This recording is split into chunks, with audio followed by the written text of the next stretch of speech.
मैं हूँ नीलम कुरैशी और आप देख रहे हैं देसी ढाबा पीके।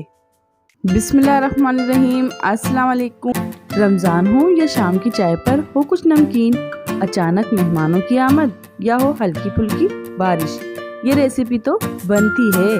तो आज मैं बना रही हूँ क्रिस्पी आलू के पकोड़े, वो भी मेरे अंदाज में।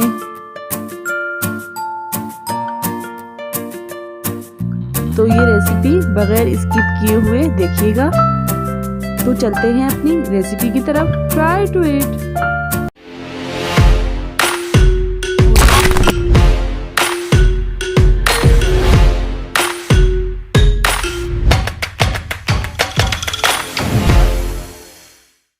मैंने आधा किलो आलू लिए और इसको फिंगर स्टाइल में बारीक बारीक कट कर लिया है। आपके आलू जितने बारीक होंगे पकोड़े इतने ही क्रिस्पी बनेंगे। ये देखिए कुछ इस तरीके से। ये हमारा 250 ग्राम पालक है और उसको मैंने बारीक बारीक कटिंग कर लिया और आलूओं में ही ऐड कर देंगे। आप अपने टेस्ट के अकॉर्डिंग कम या ज़्यादा कर सकते हैं। 4 से 5 नॉर्मल साइज़ की प्याज ली और इसको भी मैंने बारीक इस तरीके से चॉप कर लिया। इसको भी हम ऐड कर देंगे। प्याज का बड़ा मुनफरिद सा जायका होता है, इसको ऐड करना ना भूलिएगा। एक शिमला मिर्च ली है मीडियम साइज़ की और इसको भी मैंने फिंगर स्टाइल में कटिंग करके ऐड कर दिया।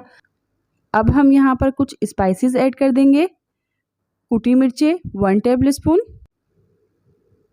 चाट मसाला 1 टीस्पून, पिसी लाल मिर्च 1 टीस्पून,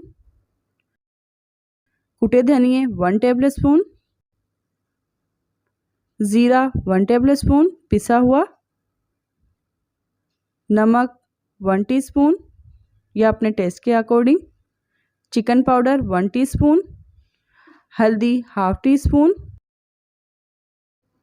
250 ग्राम बेसन लिया है, इसको छान कर अच्छी तरीके से हम इसमें ऐड कर देंगे और इन सबको हम अच्छा सा मिक्स कर लेंगे। आलूओं में खुद इतना मॉइस्चराइज होता है कि इसमें पानी की ज़रूरत नहीं पड़ेगी। वेजिटेबल्स और बेसन को हम अच्छा सा मिक्स कर लेंगे ताकि तमाम स्पाइसेस आपस में अच्छे से मिक्स हो जाएं और पकोड़ों का अच्छा सा जायका बन जाए।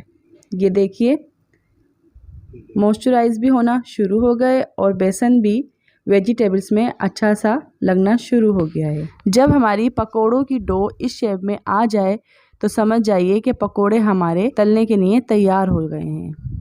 तो चलिए फिर बनाते हैं अपने पकोड़े।